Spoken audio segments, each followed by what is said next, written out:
Everybody at that auction told me the same thing. Don't buy the black ones. 3 mares, coats like wet coal, and every man leaning on the rail had a story about the last fool who tried to gentle them. They fought their chains. Not once. Not when they were scared. Every single night, same as clockwork, they threw themselves against the steel until their shoulders bled and their breath came out in ropes of white. I bought them anyway. Old men make old mistakes. For 6 weeks I tried everything a lifetime of ranching had taught me, and every morning I wrote the same word in my logbook. Failed. Then a young man with a war still living behind his eyes stood at that stall one night, watched them fight, and went very quiet. And what he finally understood about those horses, why they never stopped fighting their chains, is the reason I'm telling you any of this at all. Stay with me. This one took me a long time to be able to say out loud. The screaming started at 3 in the morning, same as it always did, and same as always I was already awake to hear it. That's the part nobody warns you about when you get old. Not the knees, though the knees are a betrayal all their own. It's the sleeping. Sleep leaves you the way everything else does, slow and then all at once, and by 68 I'd made my peace with lying in the dark with my hands folded on my chest like a man practicing for his own funeral. So when the first crash came rolling up from the barn, that flat, awful bang of 1,000 pounds of horse hitting a steel gate, I didn't jump. I just opened my eyes, which were open already, and I said a word my late wife would have smacked me for. Then I got up because that's what you do, you get up. I want to tell you about the logbook first, because if you don't understand the logbook you won't understand me, and this is as much my story as it is theirs, though God knows I'd rather it weren't. Marta gave me that logbook the second winter we were married, a fat leather thing with a strap, because she was tired of me forgetting which cow was bred to which bull, and which fence post was rotting, and which of the barn cats had already been fed twice by a man who couldn't keep a thought in his head past supper. Write it down, Cal, she said. You've got a good heart and a memory like a screen door, so I started writing it down. 41 years of it now, calving dates and hay prices and the day the well went dry and the day it came back. The day she got sick. The day she didn't. I keep writing in it because stopping would mean she was really gone, and I'm not a man who's good at admitting things. That night I took the logbook downstairs with me the way another man might take a Bible. Old habit. If a thing was worth doing at 3 in the morning, it was worth writing down. The cold outside had teeth. High country cold, the kind that comes down off the peaks and sits in your yard like it owns the deed. I could see the barn from the porch, a black shape against a blacker mountain, and I could hear them going at it, all 3 of them now, the crashing overlapping, a rhythm without rhythm, panic with no bottom to it. I'd left a lantern hung by the door. Its light didn't reach the stalls. That was on purpose. I'd learned in the first week that light made it worse. You'd think after 6 weeks, a man would stop coming down. I want you to know I thought about it. Every single night I stood on that porch and thought about turning around, going back up, pulling the quilt over my bad ear so I couldn't hear it. They were horses. I'd owned a lot of horses. I'd put a lot of horses in the ground, and I'd learned young that you cannot love a thing so much that it stops you from doing what's needful, or else the loving becomes its own kind of cruelty. Marta used to say I hid behind that. You call it being practical, Cal. I call it being scared to hurt. She was usually right. She had a mean habit of it. But I came down. I always came down. Because the truth I hadn't written in any logbook was that I didn't fully know why they fought, and a rancher who doesn't know why can't fix it, and a thing I can't fix eats at me worse than a thing I can't have. I crossed the yard with the lantern low. Let me tell you how it started, since you've been patient. 6 weeks back I'd gone down to the Callie's County sale on a Tuesday with no intention of buying anything but a decent used bale spear and maybe a sandwich. The sale barn smelled the way they all smell, diesel and dung and old coffee, and I was leaning on the rail half asleep when they ran the 3 black mares through. You could feel the room change. Men who'd been talking stopped. Somebody laughed the kind of laugh that isn't a laugh. They were beautiful. I'll say that first because it's true and because everything after is going to be hard. 3 mares, maybe 6 and 8 and something years, coats so dark they drank the light, and they came into that ring already sweating, already wide-eyed, moving in a tight terrified knot like they'd been welded together at the shoulder. The auctioneer's patter stumbled. Nobody bid. A fella next to me, big rancher named Doyle from over the ridge, and I'll be coming back to Doyle, so hold on to the name. Doyle leaned over and said, "Lo, those are the Renfrew horses. Don't touch 'em, Cal. They ain't right." "What's wrong with 'em?" "Fight their chains," he said. "All night, every night. Renfrew couldn't break it. Nobody can. Kill themselves trying. You'd be buying 3 funerals. And here is where you get to know the worst thing about me, so you might as well have it now. When a man tells me a thing can't be fixed, some ugly stubborn part of me lights up like a struck match. I don't know where it comes from. My mother had it. It's not courage. Courage would be facing a thing you're scared of. This was more like being unable to walk past a locked door without wondering what was behind it forever, until I'd either opened it or died trying. Marta called it my one great flaw and my only real virtue, and said they were the same thing, and I'd never be able to tell them apart. I bought the 3 of them for $400. All 3. Doyle just shook his head and moved off down the rail, and I told myself I'd done a good deed, and I was so wrong about what I'd done that it would take me 6 more weeks and a stranger's war to find out. They came off the trailer at my place like something poured out of a broken jar, and by that first night, I understood exactly what Doyle had meant. They fought their chains. Not the way a green colt fights a lead, testing, learning. Not the way a spooked horse fights, a burst and then a settling. These 3 threw themselves against the stall gates in a blind, endless, mechanical panic, over and over, shoulders first, until the steel rang and their hides split and the whole barn shuddered on its posts. It didn't matter that I'd bedded the stalls deep. It didn't matter that I'd hung sweet hay and clean water. It didn't matter that I sat with them, talked to them, sang the 2 songs I know all the way through in a voice that would curdle milk. Come the small hours they fought, and in the morning they'd be standing there, sides heaving, blood dried black on black, looking at me with an exhaustion so total it was almost human, almost like an apology. Failed, I wrote that first morning. Failed, I wrote the 10th. Failed the 30th. And by then I'd started drinking my coffee cold because I couldn't stand the sound of the pot percolating over the memory of the crashing. I tried a horseman down from Billings, fellow with letters after his name and a way of talking that cost $80 an hour. He watched them a day and a night and told me they were beyond him, and that the humane thing, the responsible thing, would be to end it. He said it gentle. He said it the way you say a true thing you don't want to be true. And I paid him and thanked him and did not do it, and I couldn't have told you why, except that opening a locked door is not the same as burning down the house it's in. That's where things stood the night. The young man came down to the barn behind me. I hadn't heard him. That was the first thing that told me about him, though I didn't know to read it yet. A man who moves through a dark yard without a sound has learned to, somewhere, and the places you learn that are not good places. I'd left him up at the house asleep, or thought I had.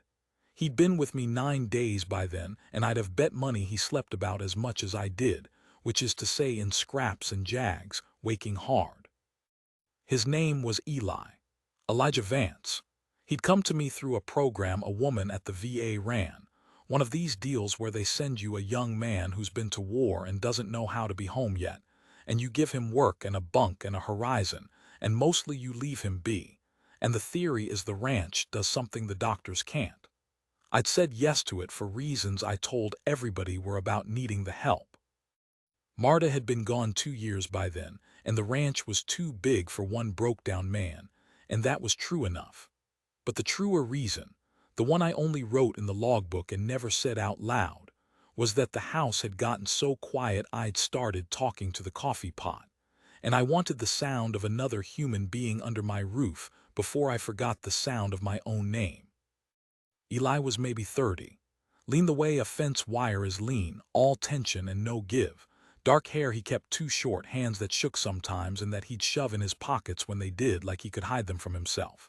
He didn't talk much those first days. He worked, though. Lord, he worked. He'd have dug a hole to China if I'd handed him a shovel and looked away. Worked like the work was the only thing standing between him and something coming up behind him. I recognized that. Not from war. From grief. They're cousins, it turns out. They both make a man want to be too tired to feel. He never once asked about the horses. That was the strange thing. Everybody asked about the horses. The propane man asked, the neighbor girl asked. Doyle asked every time he passed on the road, always with that same headshake. But Eli, who slept a wall away from a barn that came apart every night at 3, never said a word. He'd just go still when the crashing started. I'd see it at supper the first few nights. The way he'd set his fork down and get this faraway look, this listening look, like a man hearing a language he used to speak. I should have understood sooner. I've had a long time to be ashamed I didn't. That night, the night it turned, I got the barn door open and hung the lantern, and there they were, all 3, mid-panic, and it was as bad as it ever got. Ash, I'd named the lead mare Ash by then, for her color, and because Marta always said you can't help a thing you won't name. Ash had opened her shoulder again on the gate bolt, and there was blood down her leg, black in the lantern light, and she wasn't even feeling it. She was somewhere else entirely, throwing herself at the steel with her ears pinned flat and her eyes rolled white, and this sound coming out of her that I have never been able to describe and have never stopped hearing. Not a whinny. Lower. A groan with a scream buried in it. I did what I'd done 30 nights running. I got as close as I dared and I started talking.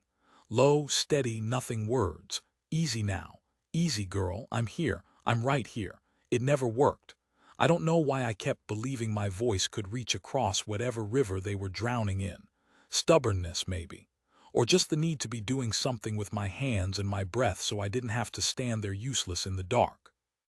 And then a hand touched my shoulder, and I about came out of my boots, and it was Eli. He'd come up beside me without a sound. He was looking at the horses, not at me, and his face in the lantern light was doing something I hadn't seen it do. It had gone soft, and terrible, and open, the way a face goes when it recognizes something it wishes it didn't. "Cal," he said. First time in 9 days he'd started a sentence with my name. "What time is it?" Of all the fool things to ask, I nearly said so. But there was something in how he asked it, quiet and urgent both, that made me dig out my father's watch instead of my mouth. I turned it to the lantern. 3:14, I said. Something moved across his face. He didn't answer right away.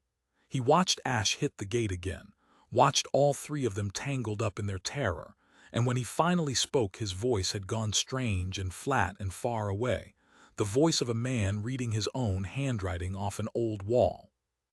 "It was 3:14 last night too," he said. "And the night before, I've been lying up there listening.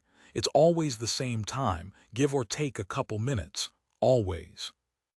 I felt the hair go up on my arms, and I told myself it was the cold. "Horses don't keep a clock," I said. "They don't know what time it is, son." "No," he said, "they don't." He was quiet a long moment. Ash screamed and hit the gate, and the whole barn rang like a struck bell, and Eli didn't flinch, and I'd have flinched at the second coming by then. But they know when it happened, whatever happened to them. Their body knows. It comes back at the same time every night, and it drags them into it whether they want to go or not. He swallowed. His hands were shaking, and for once he didn't hide them. "I know because mine does the same thing. 2:41, every night. I could set your watch by me." I didn't say anything. There wasn't anything to say that wouldn't have been small. He stepped past me toward the stalls, slow, palms open at his sides.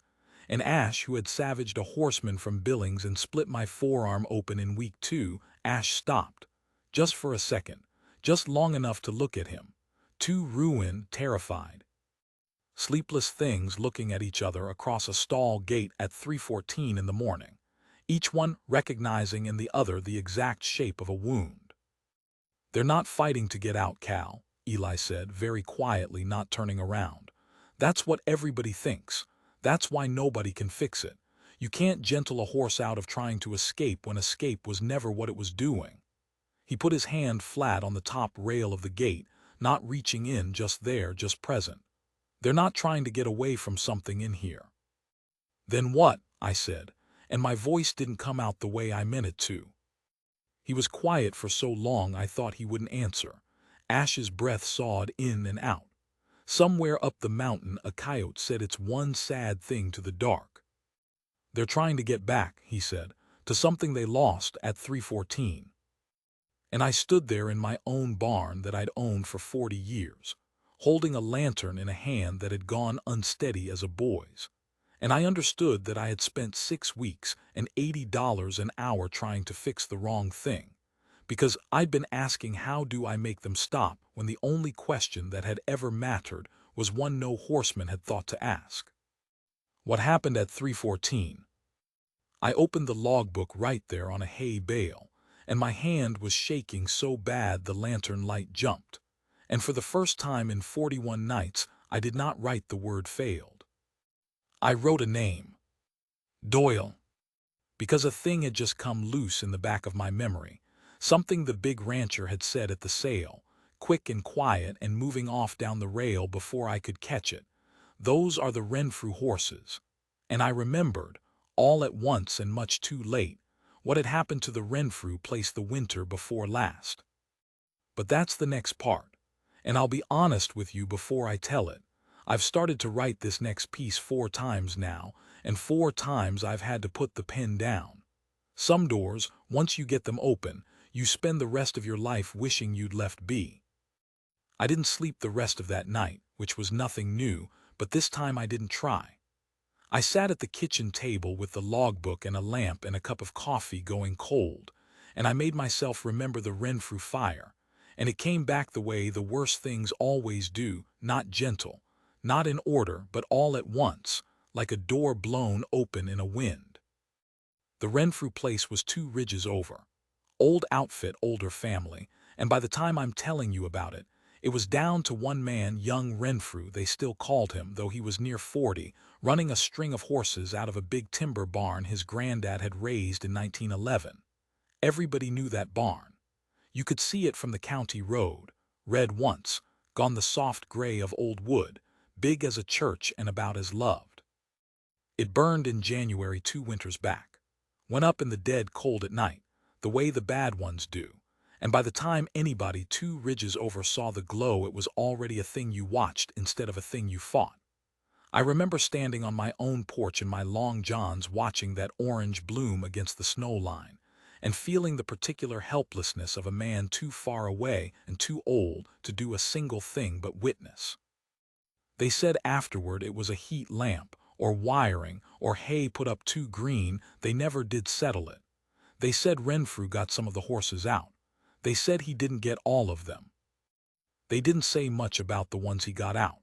Nobody thinks about the survivors of a thing like that. We think about what's lost.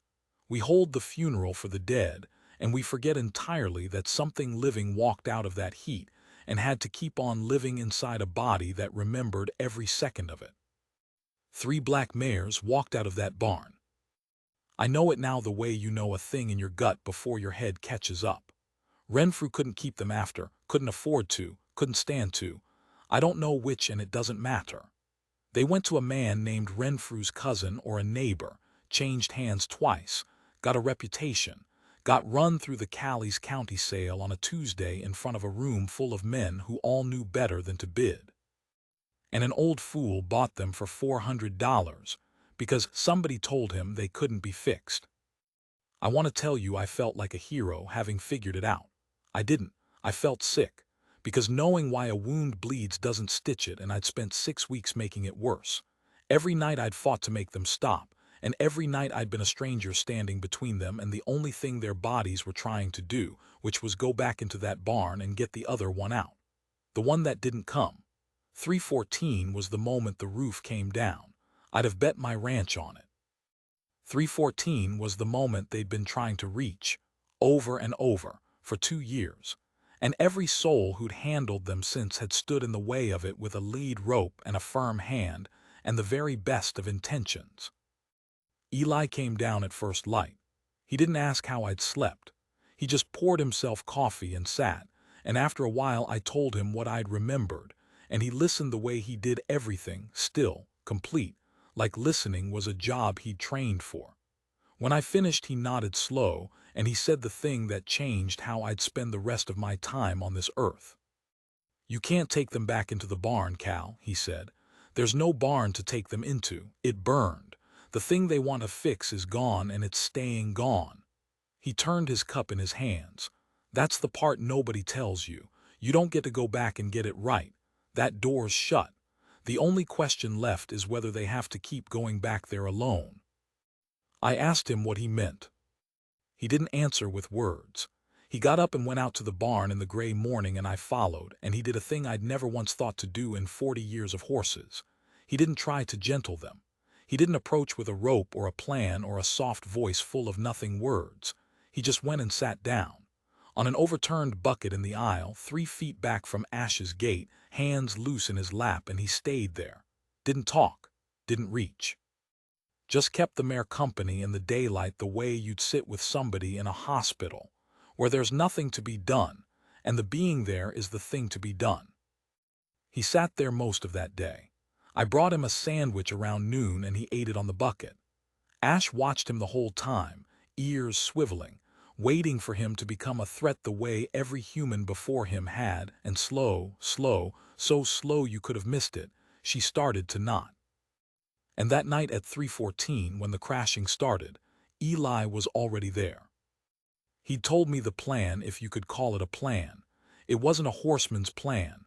It was something else, something he'd learned in a place I'll never go and wouldn't wish on anybody. "Don't try to stop it," he said. "You can't stop it. It's going to come, and it's going to run its course, and the only thing you can change is whether they're alone in it." So he sat on his bucket in the dark barn, and when Ash threw herself into the storm of it, when all 3 of them went wide-eyed and screaming back into that burning January barn, he didn't fight them and he didn't flee. He just stayed. Low voice, no words even, just sound. A hum, almost. The kind of sound a person makes to another person in the dark to say, "I'm here. I'm not leaving. You are not doing this by yourself." I stood in the barn doorway, and I watched a broken young man sit inside 3 horses' worst memory with them, night after night, because he knew the country and he wasn't scared to go there. And I have never in my life seen anything braver, and I've known men who charged fires. It didn't fix them fast. I want to be honest I want to be honest, reader, because you've come this far and you deserve better than a fairy tale. There was no morning where it just stopped. The fighting got worse before it got better some nights, the way a fever spikes before it breaks. Ash tore her shoulder open twice more. One night the middle mare went down in the stall, and I truly thought we'd lost her, and Eli sat in the straw with her head in his lap, getting bloody to the elbows, and would not move, and would not let me call the man with the needle. And in the morning she stood up on her own and drank, and he cried once quiet, with his back to me so I wouldn't see, and I let him think I didn't. But it changed. Week by week it changed. The 3:14s got shorter. The screaming turned to trembling, turned to a hard stillness, turned, one night in the 3rd week, to nothing at all, to 3 black mares standing in their stalls with their heads low and their eyes half shut, and a man asleep on a bucket in the aisle. All 4 of them finally getting some rest at the hour their bodies had spent 2 years unable to survive. I wrote that night down. I'm not ashamed to tell you what I wrote. I wrote 3:14. Nobody fought, first time. And then I sat in my kitchen and put my face in my hands, an old man, and I let myself feel the thing I'd been holding off for 2 years, because it turns out you can't sit that close to somebody else's healing without some of it splashing on you. Here's the part I've had the hardest time writing. One evening near the end of that 3rd week, when Ash had taken to putting her big black head over the gate to lip at Eli's collar, I asked him the question I'd been afraid to ask since the first night. I asked him about 2:41, his time, the one he could set a watch by. He was quiet a long while. Then he told me, "I won't put it all here, it's his and not mine, and some of what a man carries out of a war is not for other people's ears no matter how gentle they hold it. But the shape of it was this. He'd been the one who was supposed to be somewhere, and he was somewhere else, by 2 minutes, by a decision that made all the sense in the world at 2:39 and none at all forever after. And two men he loved paid for those 2 minutes. And every night at 2:41 his body took him back to try to fix it. And every night there was no fixing it because that door was shut. Same as the barn, same as everything. So I know what they're doing," he said, nodding at the mares. "I've been doing it every night for 4 years, going back to get somebody out who's already gone." He rubbed his face with both hands and they weren't shaking, I noticed. They weren't shaking anymore. The doctors kept telling me to stop going back, like it was a habit I could quit. But you can't quit it, Cal, you can't. All you can do, and here he looked at the horses and something in his face was almost like peace, the hard-won kind, the kind that costs everything. All you can do is not go back alone. That's the whole thing. That's all any of us figured out. You can't undo the fire, you can just hold on to each other in it. I've thought about that more or less every day since. They're still here, the three of them, black as ever, scars silvered over on their shoulders where the gate bolts caught them. Ash lets me ride her now some mornings, and she's got a gait like sitting in a rocking chair. And every so often something spooks her, a heat lamp clicking on, the smell of somebody's brush fire down the valley, and I feel her whole body go rigid under me for one long second, and I put my hand on her neck and I don't tell her it's all right, because it isn't and she'd know I was lying. I just say, "I'm here." And that's enough. It turns out that's mostly enough, for horses and men both. And it took me 68 years and a stranger's war to learn it, and Marta knew it the whole time and told me so, and I called it being soft. Eli's still here too. The program was 90 days. That was 2 years ago. He does the work of 3 men and he sleeps most nights now. And last winter when a heifer got in trouble at 4 in the morning, I found him already in the barn, awake, calm, hands steady. And I understood that the barn had done to him what the doctors couldn't, or maybe the horses had, or maybe he'd done it himself and the rest of us just kept him company. I don't ask. Some things you leave be. I finally learned the difference between a door you're meant to open and one you're meant to just sit beside in the dark, and it only took me my whole life. I still keep the logbook, 43 years now. I still write in it because stopping would mean she's really gone, and I'm still not a man who's good at admitting things. But last night I wrote something new in it, something I've never written before, and I'll leave you with it because I think Marta would have liked it, and because I think it's the truest thing those horses ever taught me, truer than anything I knew when I bought them thinking I was the one who'd do the saving. I wrote, they never stopped fighting their chains because they never stopped loving what they were fighting to reach. That was never the sickness. That was the last healthy thing left in them. And then Eli came in for supper, and the barn was quiet, and it was long past 3:14, and none of us,